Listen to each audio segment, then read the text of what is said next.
Hetep, sisters and brothers, the Jedi Knight here. Welcome to Neteru Khemetik, House of Super Beings.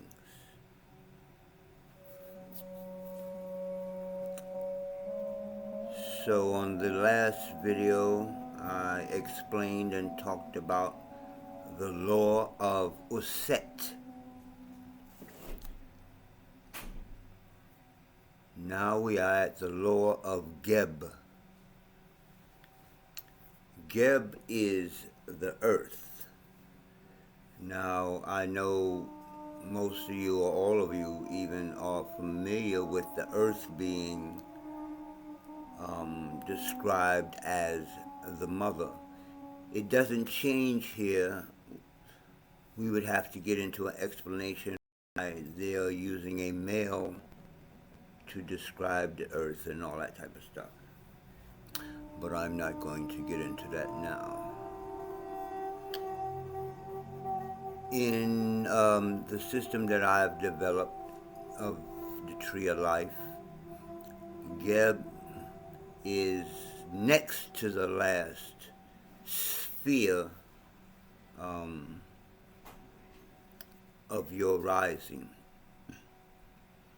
So at this level, Geb, this is where we do all our work with the I Ching and the different Tao practices to strengthen the body before we go on and move up into all the other spheres that I explained on the other videos. So, the law of Geb.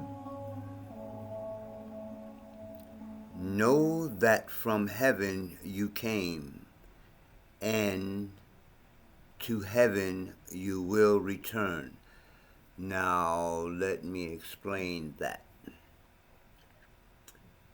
The word heaven was translated from the Greek word in the New Testament. It comes from the word Uranus. Uranus, when they said Uranus and somebody translated it into heaven, the Greeks was talking about an actual constellation. It is called the Orion, we call it the Orion constellation. Rightfully, it should be called the Usarian constellation, because that's who it was based on, because the Greeks learned from us in ancient Khemetik, or ancient Egypt, as you might say. So, know that from heaven you came, and to heaven you will return. Seek not enduring works on earth. Let me explain. That doesn't mean just sit back and like, oh, well, I don't have to do nothing. I'm just going to heaven someday when I die or something. No, you can do stuff, but don't be like attached to it.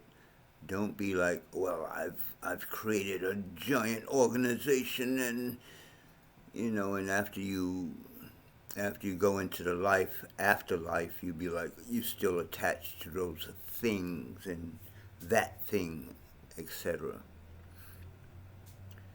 Since we have, I'm going beyond myself. To heaven you return. Seek not enduring works on earth. You are the master of the earth through your likeness with the Most High. You are the master of the earth through your likeness with the Most High, which means you cannot separate yourself from the Most High. People say, God is within me, or most people are praying to some space outside of themselves. How can you separate yourself from the creator of everything? If the creator of everything is outside of you, that means you must be God yourself because you are alive. So which one is it? Is there a creator or are you your only God? Reasoning.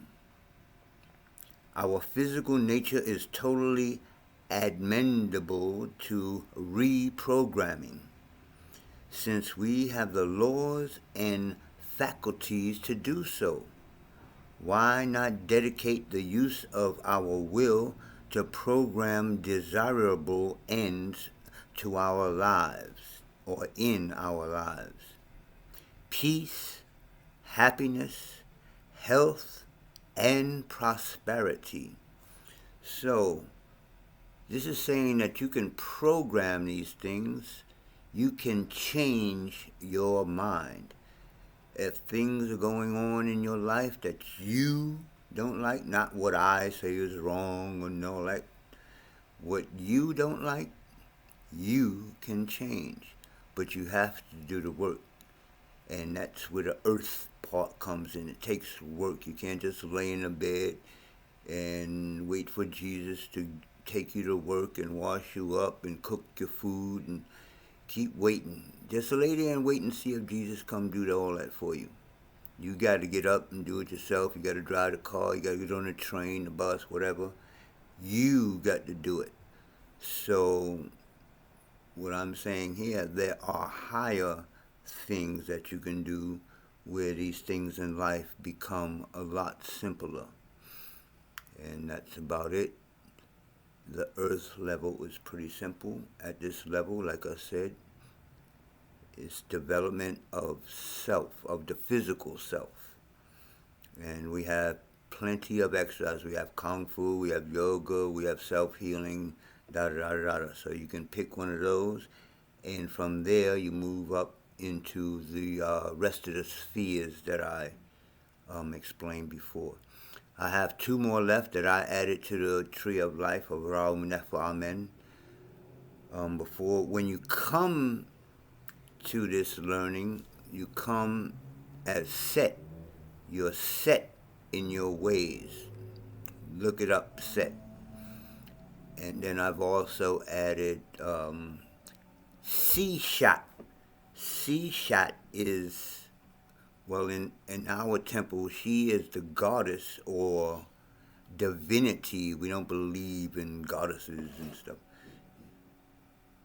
She is the divinity of cannabis, the divinity of mathematics, of words, of knowledge. And she was the divinity of all these things, of measurement, when the woman or the feminine energy was dominant in the world. And then if you're into astrology and all that, at a certain point, the male energy became dominant and Jehuti became the one in charge of all those different things. And she was relegated to be his sister, wife, depending on the story that you listen to. But we are in the beginning of coming back into the feminine energy. We have gone, or our ancestors have, and us have gone through a 25,000 plus year cycle. So we're back at the cycle of the feminine energy coming in. And they're promoting that in the movies, in Hollywood, but they're distorting it. See, they're into this stuff. You are not into it. You understand? They understand the stars and all these different things that you are, ooh, that's magic, ooh, that's witchcraft, that's all that dumb shit. You understand? They are using our stuff against us, especially Hollywood and the music industry. So they are pushing movies like Woman King. Okay, that's cool. The woman is supposed to take the front, but with the man. These movies like the Wakanda Forever, that's how you say it, or demasculine, or cutting the dick off of men. The man, big ass man in the background, ooh, ooh, ooh, ooh, and the women are doing everything. Everything? Everything? They don't need no black men no anymore. So that's where we're at on the earth level. Dealing with women that want to be men and men that want to be women, and what's going to happen to the people if nobody's having sex anymore? Well, there's still some people out there, but everybody's scattered, so all you have to do is look at your stuff on the internet. Y'all know what's going on. It's time for us to start getting back to our ways. Real men, real women, having children, and raising them ourselves. I'm out. Peace.